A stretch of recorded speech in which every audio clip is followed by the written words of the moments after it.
Welcome to my Christmas film club. 'Tis the season to watch films you only watch once a year, but may well have watched every year for as long as you can remember.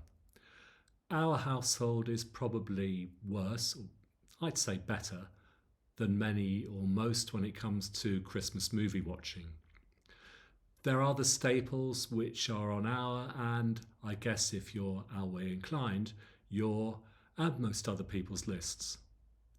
At the top is, for us, Love Actually, which is the best. Duh.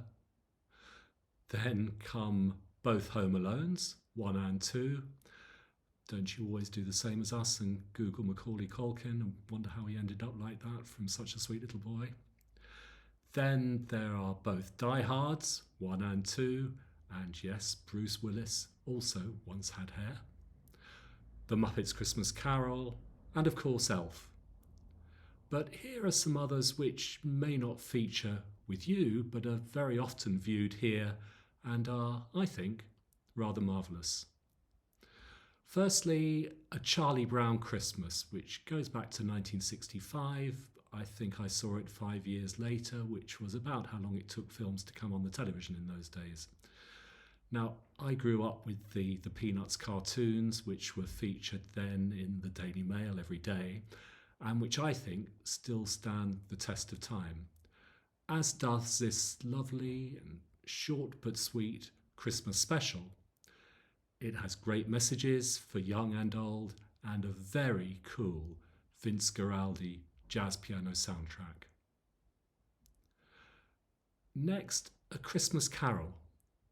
There are lots of versions of that around, but this one is a 1971 animation, and it was done in the style of the original engravings which illustrated the Dickens book, and it's voiced by some long-gone acting royalties such as Alastair Sim, Michael Hordern, Michael Redgrave and others.